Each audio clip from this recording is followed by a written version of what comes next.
Hi friends, स्वागत है आपका कैरियर हब क्लासेस में। आज का हमारा टॉपिक है पार्ट्स ऑफ कॉन्स्टिट्यूशन या संविधान के भाग। लेकिन टॉपिक शुरू करने से पहले मैं आपको ये बता देना चाहती हूँ कि जिन भी परीक्षाओं में पॉलिटी पूछा जाता है उन सभी परीक्षाओं के लिए आज का हमारा वीडियो बहुत ही इम्पॉर्टेंट रहने वाला है। और इसके साथ ही साथ इस चैनल पर पॉलिटी से रिलेटेड जितने भी वीडियो अपलोड किए जाएंगे वो सभी आपके एग्ज़ाम के पॉइंट ऑफ व्यू से बहुत ही ज़्यादा इम्पॉर्टेंट रहने वाले हैं। इसलिए आपको सारी क्लासेज को बहुत ही तसल्ली से देखना है। आपको सारी चीज़ें बड़ी आसानी से समझ आ जाएंगी और याद हो जाएंगी। इसके बाद मेरी आपको गारंटी है कि आपको पॉलिटी से रिलेटेड कुछ भी कहीं और से पढ़ने की ज़रूरत नहीं पड़ेगी। आप अपने एग्ज़ाम में सभी के सभी प्रश्न बड़ी ही आसानी से सॉल्व कर पाएंगे। तो चलिए आज का टॉपिक शुरू करते हैं। आज का टॉपिक है संविधान के भाग। तो सबसे पहले आपको ये पता होना चाहिए कि जो हमारा मूल संविधान था, यानी जब संविधान बनकर तैयार हुआ था तो उसमें 22 भाग थे, 395 अनुच्छेद थे और 8 अनुसूचियाँ थीं। लेकिन जब हमारा संविधान बनकर तैयार हुआ था तो उस समय देश की परिस्थितियाँ कुछ और थीं और उन परिस्थितियों के अकॉर्डिंग ही संविधान में चीज़ें जोड़ी गई थीं। और संविधान में ये प्रावधान भी किया गया था कि समय समय पर आवश्यकता के हिसाब से या परिस्थितियों के हिसाब से संविधान में नई चीज़ें जोड़ी जा सकती हैं और पुरानी चीज़ें यानी जो चीज़ें इररिलेवेंट हो चुकी हैं उन चीज़ों को हटाया जा सकता है। इसके लिए संविधान संशोधन का प्रावधान किया गया था। तो कई सारे संविधान संशोधन बाद में किए गए और आज जो वर्तमान संविधान है उसमें कुल 25 भाग हैं, कुल 470 अनुच्छेद हैं और कुल 12 अनुसूचियाँ हैं।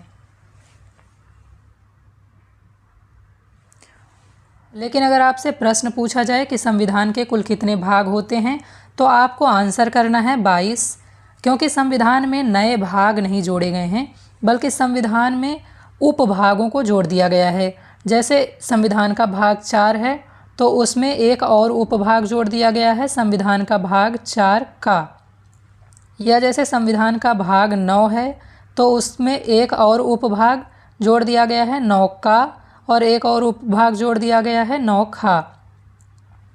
तो इस तरह से संविधान के कुल भाग तो 22 ही हैं, लेकिन अगर आप इन उपभागों को जैसे 4 है, 4 के का को भी एक अलग नंबर काउंट करते हैं तो इस तरह से संविधान के कुल भाग हो जाते हैं 25। तो अगर आपसे पूछा जाए कि संविधान के कुल कितने भाग हैं तो आपको 22 ही आंसर करना है। और अगर आपसे पूछा जाए कि गणना के आधार पर संविधान के कुल भाग कितने हैं तो आप बता सकते हैं कि गणना के आधार पर संविधान के कुल भाग 25 हैं। अब जो विद्यार्थी नए हैं उनको ये समझने में दिक्कत होती होगी कि संविधान के भाग क्या हैं, संविधान के अनुच्छेद क्या हैं और संविधान की अनुसूचियाँ क्या हैं।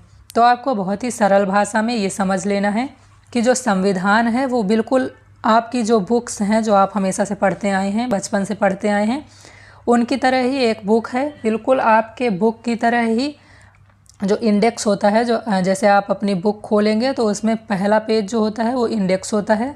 उस इंडेक्स में आप देखेंगे कि इसमें बहुत से चैप्टर होते हैं, लेकिन सबसे बड़ी हेडिंग जो होती है वो इकाई होती है, उसके अंडर में कई सारे चैप्टर दिए रहते हैं। बिल्कुल ऐसे ही इकाई को आप भाग समझ सकते हैं और जो चैप्टर्स हैं उनके अंदर उनको अनुच्छेद समझ सकते हैं। और अनुसूची इनसे बिल्कुल अलग चीज़ है। आगे आने वाले वीडियोज़ में हम सभी को अलग अलग टॉपिक के रूप में देखेंगे। तो आगे बढ़ते हैं।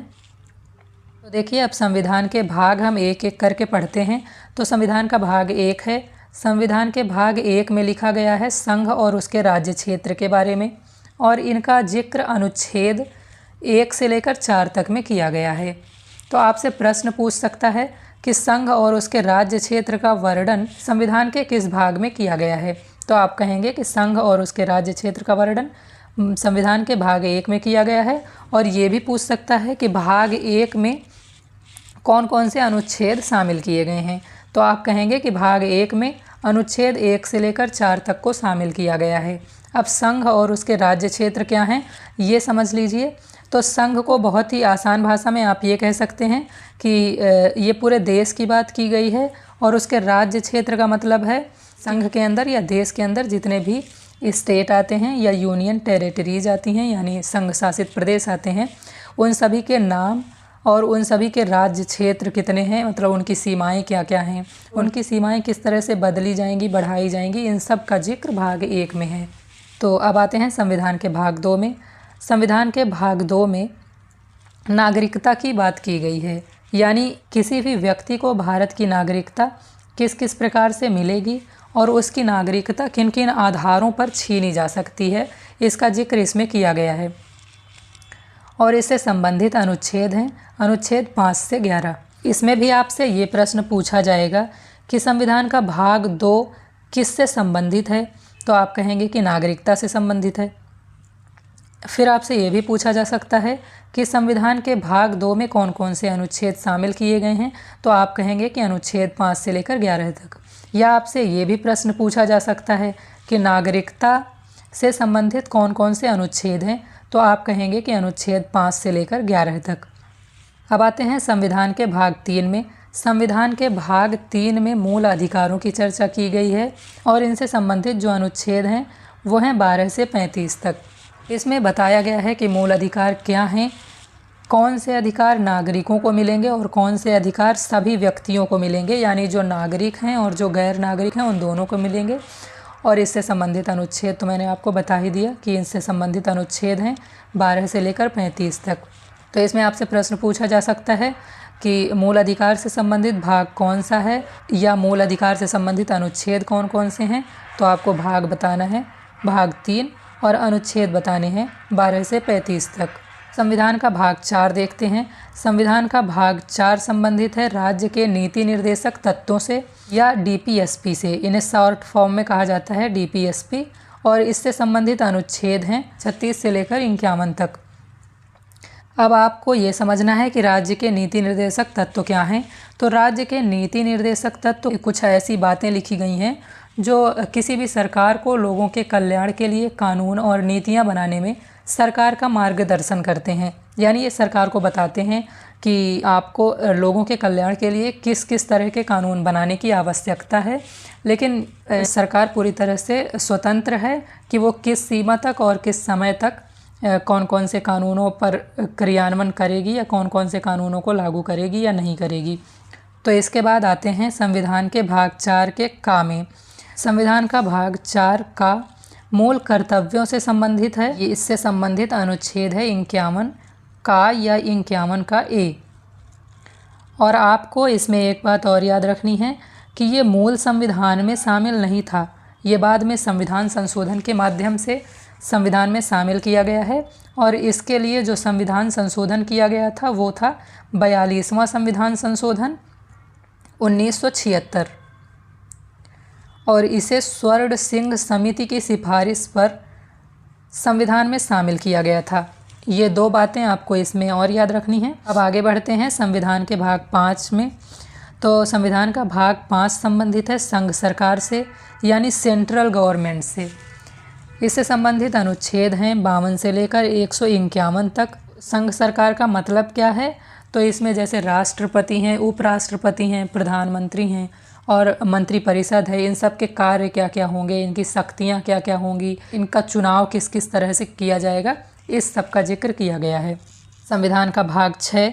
संविधान का भाग 6 संबंधित है राज्य सरकारों से और इनसे रिलेटेड अनुच्छेद हैं 152 से लेकर 237 तक। संविधान का भाग 7 संविधान के 7वें संविधान संशोधन द्वारा निरस्त कर दिया गया है, यानी इसे संविधान से हटा दिया गया है और इससे संबंधित अनुच्छेद था 238।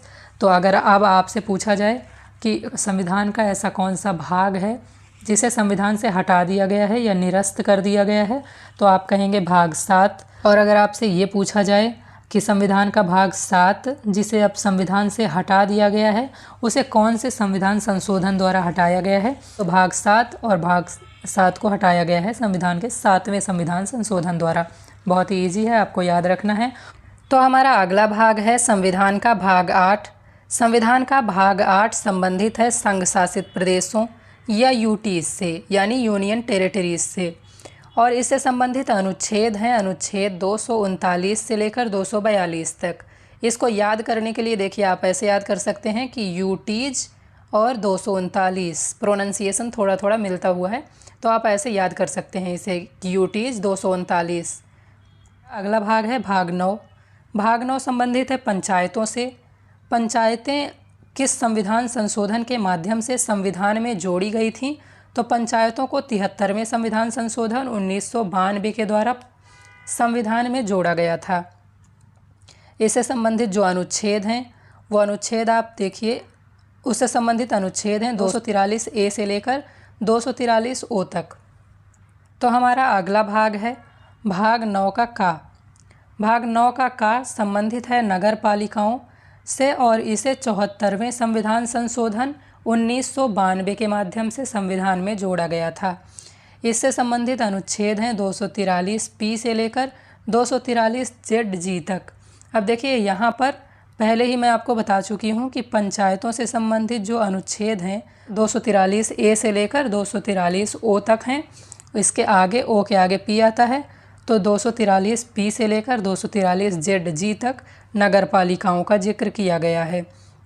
फिर इसके बाद आता है संविधान का भाग 9 खा। संविधान का भाग 9 खा संबंधित है सहकारी समितियों से और इन सहकारी समितियों को 97वें संविधान संशोधन 2011 के माध्यम से संविधान में जोड़ा गया है।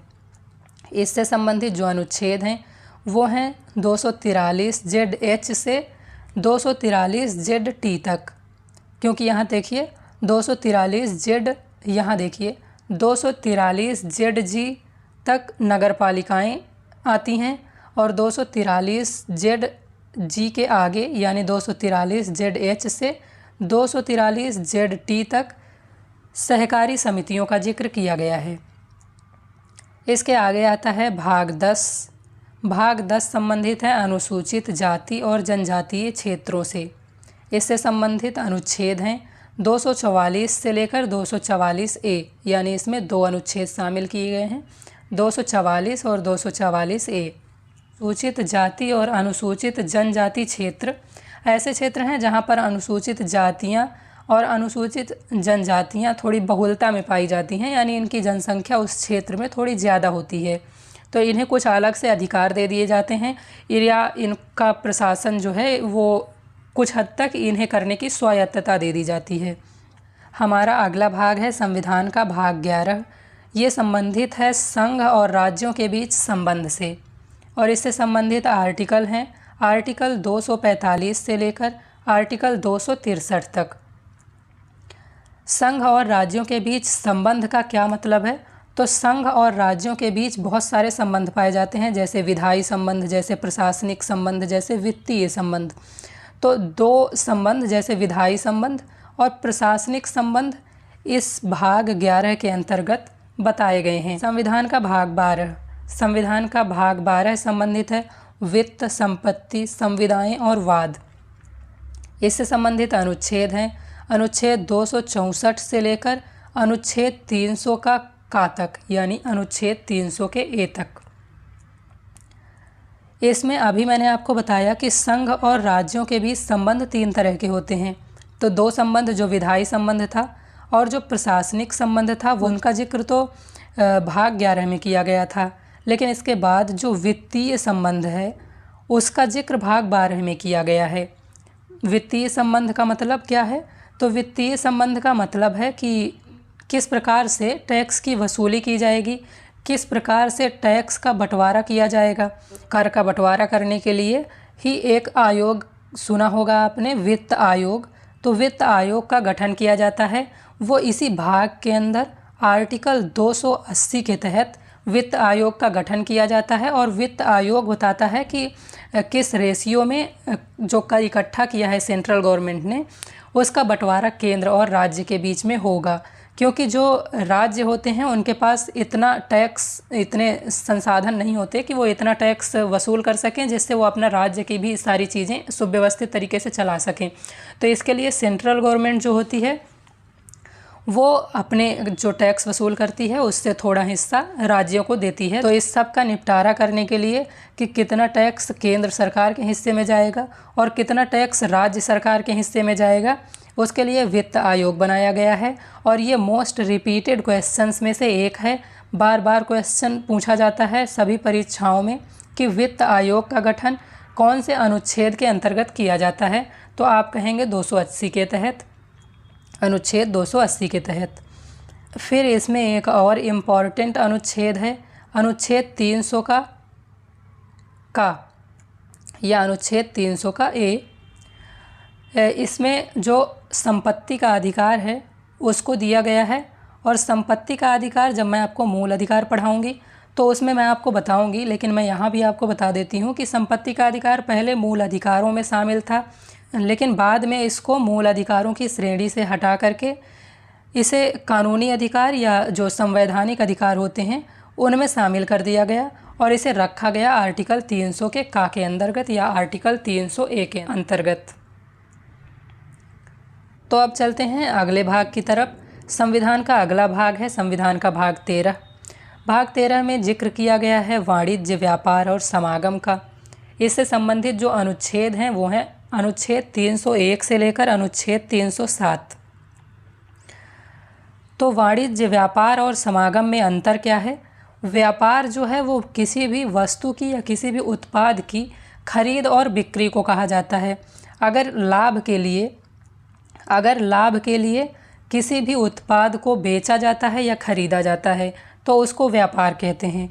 और वाणिज्य जो होता है उसमें खरीद और बिक्री तो शामिल होती ही है, इसमें और बहुत सी अलग चीज़ें शामिल होती हैं, जैसे परिवहन, उत्पाद का परिवहन करना, उत्पाद का विज्ञापन करना,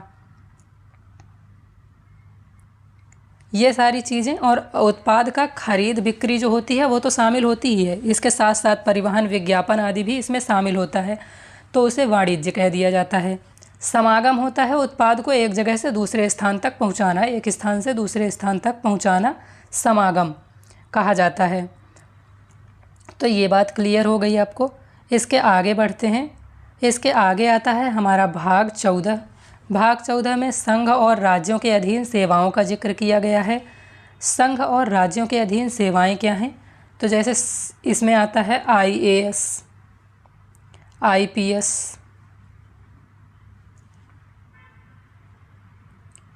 IFS, ये बहुत सारी सर्विसेज जो होती हैं ये सब संघ के अधीन सेवाएं हैं। उसके बाद आ जाता है राज्यों के अधीन सेवाएं।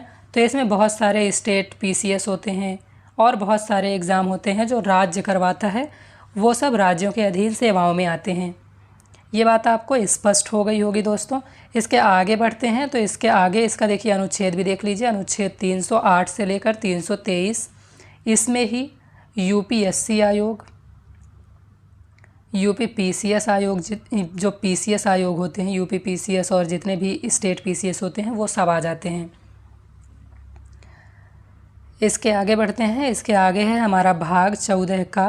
भाग 14 का जो है वो संबंधित है अधिकरण यानी ट्रिब्यूनल से। जो ट्रिब्यूनल होते हैं ना उनसे संबंधित है भाग 14 का।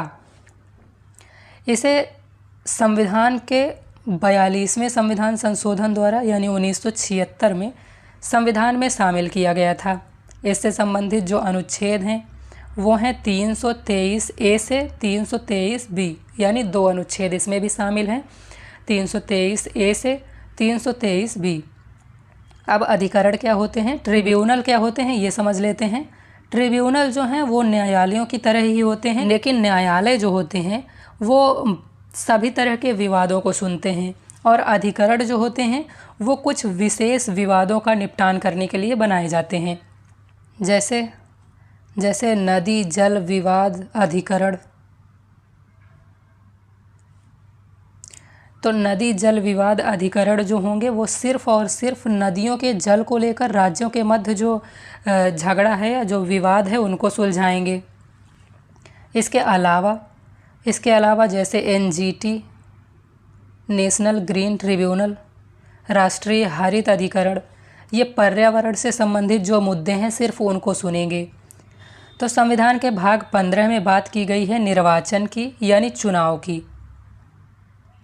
किस तरह से चुनाव होंगे, संघ की जो विधायिका है या जो राज्यों की विधायिका है उनके जो मेंबर हैं उनका चुनाव किस तरह से होगा, कौन करवाएगा, इन सब का जिक्र किया गया है आर्टिकल 324 से लेकर 329A तक या भाग 15 में। इसी के अंतर्गत चुनाव आयोग आता है। जाहिर सी बात है कि चुनाव की बात हो रही है तो इसी के अंतर्गत चुनाव आयोग आएगा। तो आपसे पूछ सकता है कभी कि जो चुनाव आयोग है वो किस भाग के अंतर्गत आता है। वैसे ऐसे सवाल पूछे नहीं जाते, लेकिन आगे भविष्य में ऐसे सवाल बन सकते हैं कि चुनाव आयोग किस भाग के अंदर आता है, संविधान के किस भाग के अंदर आता है। तो आप बताएंगे कि चुनाव आयोग संविधान के भाग 15 के अंतर्गत आता है। और इससे संबंधित अनुच्छेद तो हमने देख ही लिए 324 से लेकर 329 ए तक। अब आगे बढ़ते हैं, लेकिन आगे बढ़ने से पहले दोस्तों मैं आपसे ये कहना चाहती हूँ कि अगर आपको वीडियो पसंद आ रहा है तो वीडियो को लाइक कर दीजिए। हमारे चैनल पर नए आए हैं तो चैनल को सब्सक्राइब भी कर लीजिए, साथ ही बेल आइकन को भी दबा लीजिए आप, ताकि हम जब भी वीडियो अपलोड करें वो वीडियो सबसे पहले आप तक पहुँच जाए। और कमेंट करके हमें बताइएगा कि आपको वीडियो कैसा लग रहा है और आपको अगला वीडियो किस टॉपिक पर चाहिए। तो चलिए आगे बढ़ते हैं। हमारा अगला भाग है संविधान का भाग 16। संविधान के भाग 16 में कुछ वर्गों के लिए विशेष उपबंध किए गए हैं। जैसे जो अनुसूचित जातियां हैं यानी एससी हैं यानी शेड्यूल कास्ट, जो अनुसूचित जनजातियां हैं यानी एसटी हैं, या एंग्लो इंडियंस, हालांकि इनको अब हटा दिया गया है। जब मैं संविधान संशोधन वाला टॉपिक आपको करवाऊंगी तब मैं आपको बताऊंगी इस बारे में, लेकिन अभी के लिए समझ लीजिए कि जैसे अनुसूचित जातियां हैं, अनुसूचित जनजातियां हैं, इनको लोकसभा में, विधानसभा में आरक्षण दिया गया है इस भाग और इन आर्टिकल्स के तहत।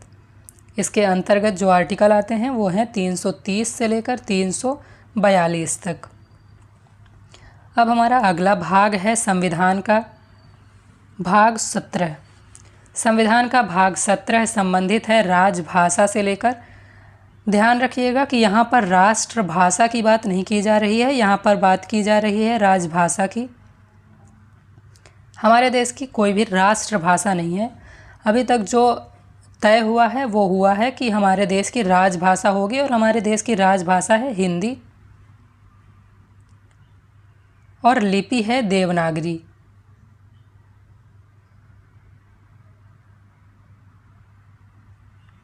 ठीक है, तो आपको ये याद रखना है कि हमारे देश की राजभाषा जो है वो हिंदी है, लिपि है वो देवनागरी है। और इससे संबंधित अनुच्छेद हैं, अनुच्छेद 343 से लेकर 351 तक। हमारा अगला जो भाग है वो है भाग 18। इसमें आपात उपबंध जो हैं उनकी चर्चा की गई है। आपात उपबंध जो हैं वो 3 तरह के आपात उपबंधों की चर्चा संविधान में की गई है। तो पहला जो है वो राष्ट्रीय आपातकाल, दूसरा राष्ट्रपति शासन और तीसरा वित्तीय आपातकाल। जो राष्ट्रीय आपातकाल है उसका जिक्र किया गया है आर्टिकल 352 में। जो राष्ट्रपति शासन है उसका जिक्र किया गया है आर्टिकल 356 में। और जो वित्तीय आपातकाल है उसके बारे में बताया गया है आर्टिकल 360 में। ये most important, most repeated questions हैं, इनको आपको बहुत अच्छी तरह से याद रखना है। भाग के साथ साथ आपसे ये भी पूछा जा सकता है कि संविधान के किस भाग में आपात उपबंधों की चर्चा की गई है, या राष्ट्रीय आपातकाल की, या राष्ट्रपति शासन की, या वित्तीय आपातकाल की चर्चा की गई है। तो आप कहेंगे संविधान के भाग 18 में। और अगर आपसे पूछता है कि कौन से अनुच्छेद में राष्ट्रीय आपातकाल की बात की गई है, तो आप कहेंगे 52 की, 352 में। आप कहेंगे 356 में राष्ट्रपति शासन की बात की गई है, और आप कहेंगे कि 360 में वित्तीय आपातकाल की चर्चा की गई है। इसके साथ ही साथ एक क्वेश्चन बहुत ज़्यादा पूछता है कि वित्तीय आपातकाल कितनी बार लगा है अब तक, तो आप कहेंगे कि कभी नहीं लगा। हमारा अगला भाग है भाग 19। ये बहुत इम्पॉर्टेंट नहीं है, इसको आप छोड़ दीजिए। भाग 20 में बताया गया है संविधान संशोधन के बारे में, और इससे संबंधित आर्टिकल है 368। ये बहुत इंपॉर्टेंट है, इसे आप याद रख लीजिएगा कि भाग 20 संविधान संशोधन से संबंधित है, और भाग 20 में अनुच्छेद जो है वो आता है 368। इसके बाद आता है भाग 21। इसमें अस्थायी संक्रमणकालीन और विशेष उपबंध किए गए हैं। ये भी इम्पॉर्टेंट नहीं है, ये आप छोड़ दीजिए। इसके आगे है लास्ट भाग हमारा भाग 22। इसमें संक्षिप्त नाम, प्रारंभ, हिंदी में प्राधिकृत पाठ और निरसन, इन सब की बात की गई है। ये भी कोई इंपॉर्टेंट नहीं, इसे छोड़ दीजिए आप। जो मैंने आपको डिटेल में बताए हैं उनको आप बहुत अच्छी तरह से याद रखेंगे, क्योंकि उनसे बहुत सारे क्वेश्चन लगभग सभी एग्ज़ाम में पूछे जाते हैं जिनमें पॉलिटी को शामिल किया गया है। तो आज का सेशन दोस्तों यहीं तक रहेगा, और हमारा जो अगला वीडियो होगा वो इस टॉपिक से रिलेटेड जितने भी क्वेश्चन बन सकते हैं उन सबको कवर करवाया जाएगा। उसमें most important, most repeated question होंगे उसमें, और जितने भी इस टॉपिक से रिलेटेड क्वेश्चन बन सकते हैं वो सारे क्वेश्चन आपके उसी वीडियो में कवर हो जाएंगे। तो उस वीडियो को भी ज़रूर देखना। ये वीडियो अगर आपको पसंद आई हो तो वीडियो को लाइक कर देना, चैनल पर नए आए हो तो चैनल को सब्सक्राइब कर लेना, और साथ ही बेल आइकन को ज़रूर दबा लेना ताकि हमारी हर वीडियो का नोटिफिकेशन आप तक पहुँच सके। तो मिलते हैं नेक्स्ट वीडियो में, तब तक के लिए आप अपना ख्याल रखिए, खुश रहिए और अपनी पढ़ाई करते रहिए।